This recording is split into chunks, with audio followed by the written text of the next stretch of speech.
Góðan og blessaðan daginn og velkomin á stutta kynningu lífeyrismál. Ég heiti Jóney og ég hef starfað hjá Lífeyrissjóði verslunarmanna síðan 2017 og á þeim tíma er ég búin að fá nokkrar spurningar lífeyrismál, eðlilega. Og ég er búin að taka svona þessar helstu saman sem að ég ætla að renna yfir með þér. Þetta eru svona þær helstu, en ég ætla reyndar að svara nokkrum til viðbótar. Þessar tvær efstu, það eru eðlilega svona þær spurningar sem að ég hef oftast fengið. Hvaða tekjur hef ég þegar ég hætti að vinna og hvar finn ég upplýsingar lífeyrinn minn? Hvað get ég valið Hvernig er ég tryggð ef ég verð fyrir alvarlegum veikindum eða slysi? Get ég gefið öðrum lífeyrisréttindin mín eða fengið? Og hvað er mikilvægast? Ef við byrjum á fyrstu spurningunni, hvaða tekjur hef ég þegar ég hætti að vinna? Við skiptum þessu í þrennt. Það er sem sagt ellilífeyrir frá ríkinu. Hann er tekjutengdur, fellur niður ef að tekjur fara yfir tæplega 710.000, þar að segja tekjur frá lífeyrissjóðunum og atvinnutekjur. Annar liður, það eru eftirlaunin. Eftirlaunin sem að þú hefur áunnið þér í þínum lífeyrissjóði eða lífeyrissjóðum, því að flest okkar höfum greitt í fleiri en einn lífeyrissjóð yfir starfsævina. Hann greiðist, eftirlaunin greiðast út mánaðarlega, út ævina og eru verðtryggð. Þau greiðast út á réttindin sem hafa myndast af þeim iðgjöldum sem þú og þinn atvinnurekandi hafið greitt í gegnum starfsævina þína. Síðan er það þriðji hlutinn, það er þinn sparnaður, viðbótarlífeyrissparnaður og annar frjáls sparnaður sem að getur verið til dæmis hlutabréf eða eign í sjóðum, innistæður á bankareikningum, eitthvað slíkt og sem og eignir sem að má selja. Hversu miklum eftirlaunum hef ég safnað? Frá 2018 að þá hafa 15,5% af laununum þínum farið í lífeyrissjóð og safnast fyrir eftirlaunum. Þú ert að borga 4% en vinnuveitandinn hann greiðir rest 11,5%. Áður var hlutfallið miklu lægra. Ef þið sjáið punktana, ég voni þið sjáið punktana sem eru þarna efst, það er svona sagan frá 2005, hvað hefur verið greitt í lífeyrissjóð. 2005 varst að greiða 11% og 2018, punkturinn þarna lengst til hægri, varst að greiða 15,5%. Munur upp á 4,5%. Það er gríðarlegur munur. Það var ekki fyrir 1990 sem að það var skylda að borga af öllum launum í lífeyrissjóð. Áður var það einungis af dagvinnu. Þannig að þeir sem eru núna á eftirlaunum, að þeir hafa safnað miklu minna heldur en þeir sem eru að vinna núna.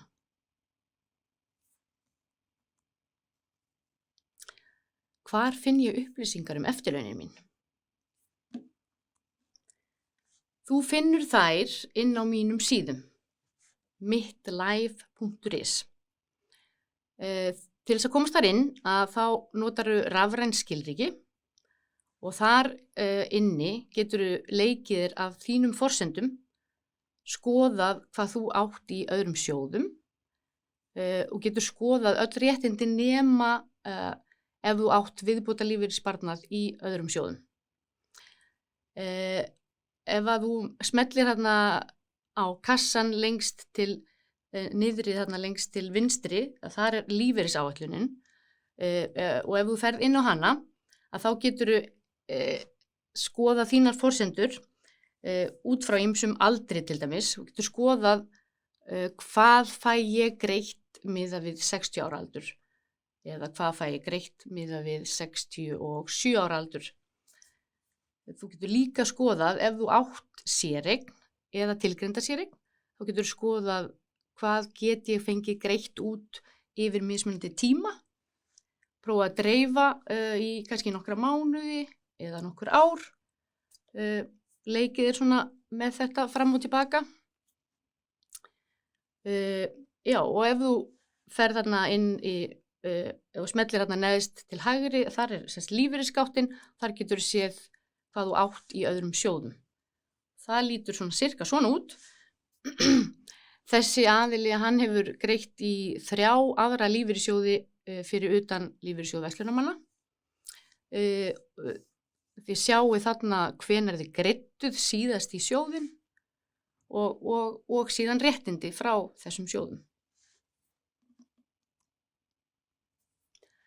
Hvernig tek ég út? Allar umsóknir sem að við erum með eru inn á mínum síðum og það þarf að sækja um. Ef þú ætlar að byrja á eftirlaunum, þá þarft að sækja um. Það gerist ekki sjálfvirkt. Frá 60 ára aldri getur þú byrjað að taka út viðbótarlífeyrissparnaðinn þinn og þú ræður alveg hvort þú tekur út allt í einu eða dreifur þessu á mánuði eða ár.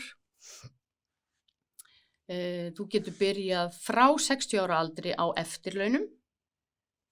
Þú getur byrjað í 50, tekið helminginn af eftirlaununum þínum eða farið á full eftirlaun. Það getur hentað að fara á hálf eftirlaun ef þú ætlar þér að halda áfram að vinna. En ef þú byrjar fyrr, eða þar að segja, við tölum yfirleitt 67 ára aldurinn, eða þar að segja þegar þú ert 67 ára, það er réttindin eru yfirleitt gefin upp miðað við það ár, þannig ef þú byrjar fyrr að þá færðu lægri upphæð, þannig að það er mikilvægt að skoða það.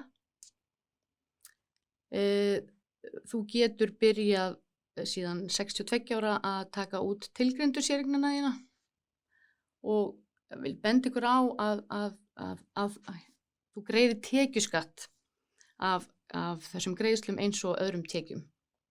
Og skoða líka samspil ef þú ert með aðra tekjur, sérstaklega upp á skattþrepin.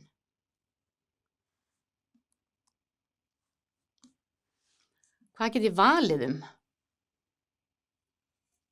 Það er nefnilega ýmislegt sem hægt er að veljum. Viltu meiri séreign eða viltu meira öryggi? Ef þú vilt frekar safna séreign heldur en að auka eftirlaunin þín, að þá gæti tilgreind séreign verið málið. Meira öryggi hentar sérstaklega vel á yngri árum. Þegar þú ert með ung börn, þá gæti málið verið að velja allt í samtrygginguna. Þú getur valið að alltaf 3,5% af lífeyrisgreiðslunum þínum safnist saman í tilgreinda séreign. Helstu kostir við að vera með tilgreinda séreign eru að upphæðin er þín einkaeign og hún erfist. Viltu 2% kauphækkun og hærri tekjur þegar þú hættir að vinna? Ert þú ekki örugglega með viðbótarlífeyrissparnað? Ef ekki, þá ráðlegg ég þér að byrja strax í dag. Það er mjög einfalt. Þú getur farið inn á mínar síður og fyllt þar út samning og valið ávöxtunarleið og voilà, þetta er komið. Þú hefur nokkrar leiðir til að nota séreignina þína inn á fasteignasparnað, skattfrjálst. Þú getur greitt inn á höfuðstól fasteignaláns.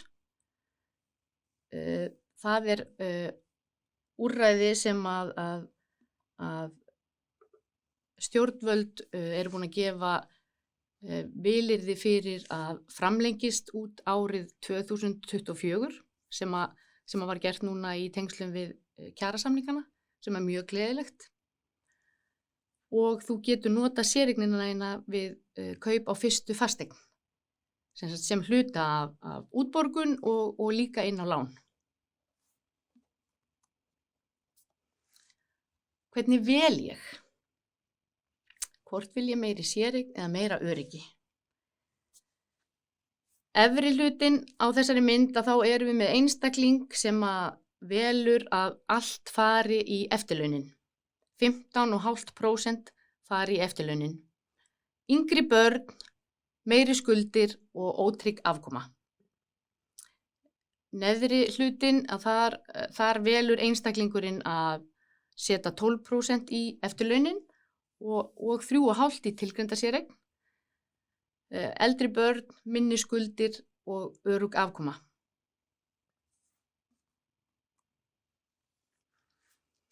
Þessi mynd sýnir hvað við höfum áhrif á, sem er heilmikið. Ef við horfum hana neðst, þá sjáum við, það er reynda frekar lítil áhrif, það er elli- og örorkulífeyrinn hjá TR.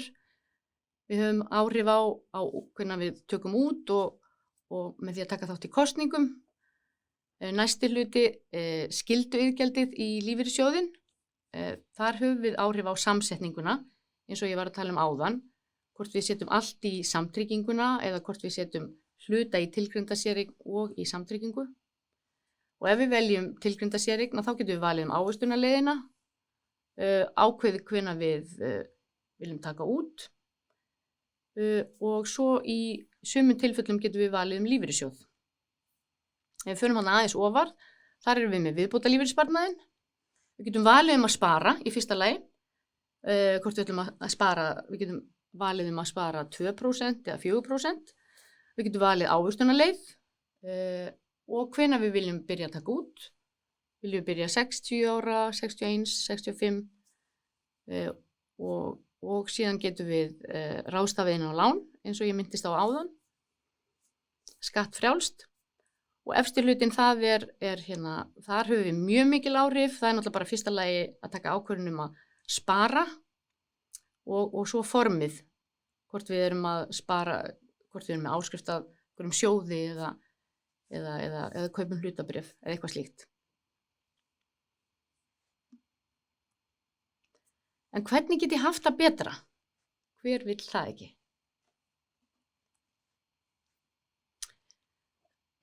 Viðbótarlífeyrissparnaður er hagkvæmasti sparnaður sem fyrirfinnst. Lítil áhrif á ráðstöfunartekjur en mikil áhrif á sparnað. Hérna sjáum við dæmi einstakling sem er með 600.000 krónur í laun, greiðir í séreign 4% frá aldrinum 30 til 65 ára. Þessi upphæð endar í rúmum 29 milljónum miðað við 3 og 5% ávöxtun. Þitt framlag 24.000, framlag launagreiðanda 12, samtals sparnaður 36.000, útborguð laun lækka aðeins 15.000. Það er gott fyrir okkur að fara líka reglulega yfir afborganir, ef við erum með leigu, hvað við erum að greiða í mat, tryggingar og bara önnur gjöld. Veltu því fyrir okkur hvort við getum greitt niður lán og stefnum að skuldleysi við eftirlaun. Skiptir ávöxtun máli? Já, miklu máli. Hvert prósent skiptir máli. Þegar við erum að velja okkur viðbótarlífeyrissparnað, þá er mikilvægt að skoða kostnað og ávöxtun. Ég hvet ykkur til þess að velja sjóð sem að tekur lágan kostnað og gefur góða ávöxtun.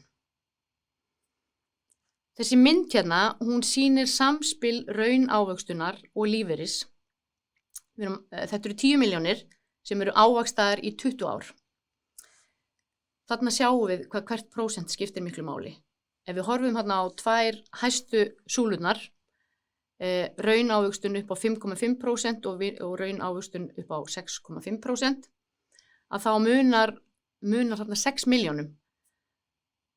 10 milljónir verða sem sagt annars vegar 29 milljónir eftir 20 ár, miðað við þessa raunávöxtun og hins vegar verða 10 milljónirnar 35 milljónir eftir 20 ár. Síðan lægsta súlan, þar raunávöxtunin 1,5% yfir þetta 20 ára tímabil og þá enda þessar 10 milljónir í 13 milljónum. Mikill munur. Ávöxtun samtryggingar hjá Lífeyrissjóði verslunarmanna, hérna sjáum við árlega raunávöxtun á síðustu árum yfir tímabil 5, 10 og 20 ára tímabil. Góð ávöxtun sem hefur leitt til þess að núna áramótin að þá voru réttindin hækkuð hjá sjóðfélögum og fyrir bara rétt rúmu ári síðan að þá voru réttindin hækkuð 10% hjá öllum sjóðfélögum. Ávöxtun séreignarsparnaðar, þar að segja ævileiðirnar. Þetta þar að segja, nafnávöxtunin. Fyrsta heila starfsár ævileiðana var 2018. Fyrir þann tíma þá buðum við upp á verðbréfaleiðina og það eru margir sem eiga ennþá í þeirri leið. Verðbréfaleiðin ávaxtast eins og samtryggingin sem við vorum að skoða áðan. En ávöxtun ævileiðana, hún hefur verið nokkuð góð frá upphafi, miðað við ólíka fjárfestingarstefnu hverra leiðar, fyrir utan síðasta ár, þar sem ávöxtunin fór niður líkt og almennt á innlendum og erlendum verðbréfamörkuðum. En ég bendi á að það mikilvægt að hugsa ávöxtunina til lengri tíma. Veistu hvað þú þarft mikið? Neyslumynstrið okkar, það breytist með aldrinum. Kostnaður til dæmis tengdur börnum, hann dottinn út, en í staðinn kannski kominn kostnaður sem tengist áhugamálunum okkar, en við getum haft töluverð áhrif á útgjöldin. Með því til dæmis að leita tilboða, skoða hvaða farartæki við erum að nýta okkur og síðan eru ýmsir möguleikar að varðandi ódýrara húsnæði eins og hjá samtökum aldraðra og svo framvegis. Á síðasta ári að þá gerði Gallup könnun sem að spurði einstaklinga á aldrinum 60 til 75 ára út í lífeyrismál. Þar voru ýmsar niðurstöður og þetta eru svona meðal annars niðurstöðurnar. Þar kom í ljós að 65% hafa ekki kynnt sér aðra þætti en útgreiðslu við undirbúning eftirlauna. Og 63% treystu sér illa til þess að taka upplýsta ákvörðun hvenær hægt að byrja á eftirlaununum. Og 32% vissu ekki hvar viðbótarlífeyrissparnaðurinn þeirra væri ávaxtaður. Þetta eru niðurstöður sem komu okkur reyndar ekkert sérstaklega óvart því að því miður allt of lítill áhugi á þessum málaflokki. Hvað gerist ef ég verð óvinnufær í lengri tíma vegna veikinda eða slyss? Hvernig ég tryggð ef ég verð fyrir alvarlegum veikindum eða slysi? Ef þú missir starfsgetu að lágmarki 50% og tapar tekjum að þá færðu greiðslur frá sjóðnum eftir að sjúkrasjóði lýkur í samræmi við það sem þú hefur greitt. Þú getur átt rétt á framreikningi ef þú hefur greitt, þar að segja, þú átt rétt á framreikningi ef þú hefur greitt í 3 af síðustu 4 árum, ákveðna lágmarks upphæð, þá færðu greiðslur eins og þú hafir haldið áfram að greiða í lífeyrissjóðinn af sömu launum til alltaf 65 ára aldurs. Flókið, ég veit. En hvað þýðir þetta? Við erum alltaf að heyra ykkur sögur að kerfið sé að klikka og kerfið sé ekki að standa sig og bregðast fólki sem að veikist eða lendir í slysi. En lögbundinn sparnaður hefur verið að hækka. Hann 15,5% í dag og því kerfið orðið miklu betur til þess fallið að taka á áföllum. Hér dæmi út frá núverandi fyrirkomulagi sem að mig langar að sýna ykkur. Þetta hún Sigrún. Hún 32 ára gömul og hún með 600.000 krónur í laun. Hún hefur greitt 15,5% í lífeyrissjóð síðustu 7 árin. Hún gift og hún á 2 börn, 3 og 6 ára. Hún lendir í því að hún missir 100% starfsorku. Hún fær greiddan örorkulífeyri 481.000 krónur á mánuði. Síðan fær hún líka greiddan barnalífeyri. Hún á 2 börn, þannig að hún fær 48.000 á mánuði fyrir bæði börnin í 14 ár og 24.000 á mánuði í 3 ár. Þetta jafngildir eingreiðslu upp á 155 milljónir. Síðan þegar Sigrún hættir á örorkunni, þegar hún á örorku alveg þar til hún verður 67 ára, en þá fer hún beint á ævilanga lífeyri og þá heldur hún greiðslunum, þar að segja hún fær 481.000 á mánuði verðtryggt til æviloka. En hvað ef Sigrún deyr? Hvað fær fjölskyldan greitt? Maki Sigrúnar, hann fær 60% af hennar réttindum í 20 ár eða þar til yngsta barn verður 23 ára. Makalífeyrir alltaf greiddur að lágmarki í 5 ár. Fullur lífeyrir greiddur í 3 ár og síðan hann greiddur að hálfu í 2 ár. Höldum áfram hérna með hana Sigrúnu. Svona lítur áfallaverndin út fyrir hennar maka. Hann kæmi til með að fá 288.000 á mánuði í 20 ár og börnin, það barnalífeyrir, 48.000 krónur greiddar á mánuði fyrir bæði börnin í 14 ár en 24.000 í 3 mánuði. Þetta jafngildir eingreiðslu fyrir þetta tímabil upp á 65 milljónir. Eins og þú sérð að þá þetta gríðarlega verðmæt réttindi.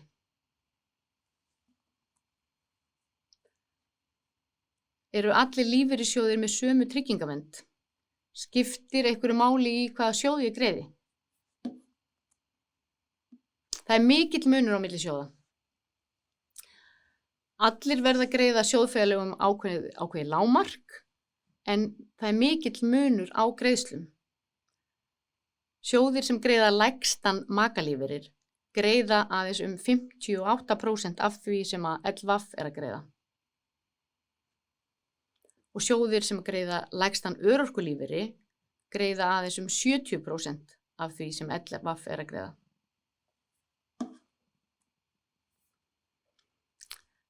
Lögin segja að makalífeyrir greiðist þar til að yngsta barn verði 18 ára, en lífeyrissjóður verslunarmanna greiðir þar til yngsta barn 23 ára.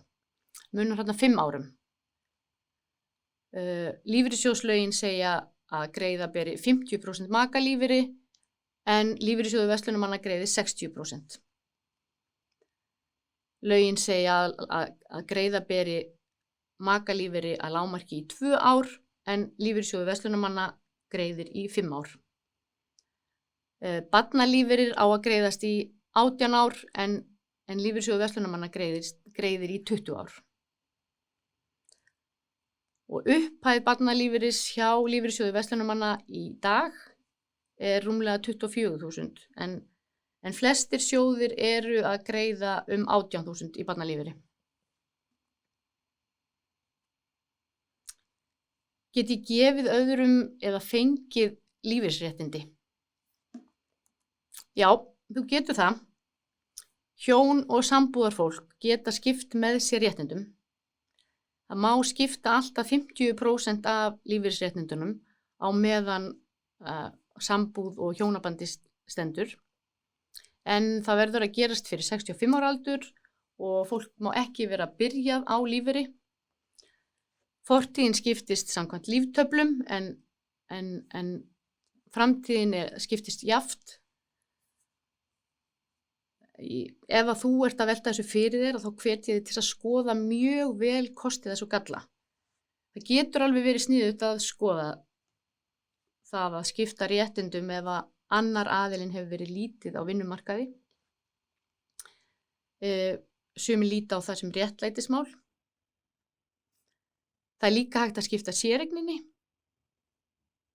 En ég hvet þig, ef þú ert að velta þessu fyrir þér, að skoða reiknivélina sem að við erum með inn á heimasíðun okkar, live.is, og þetta á glærunni að þá sjáu þið hvernig linkurinn inn á reiknivélina lítur út sem er á forsíðu live.is. Hvar færðu góð ráð og upplýsingar? LVAF veitir óháðar upplýsingar og ráðgjöf. Sjóðurinn er eign sjóðfélaga og hefur enga aðra hagsmuni en hagsmuni sjóðfélaga. Lífeyrissjóður verslunarmanna er samtryggingasjóður og hlutverk hans er að tryggja sjóðfélögum víðtæk lífeyrisréttindi og verðmæta tryggingavernd við áföll.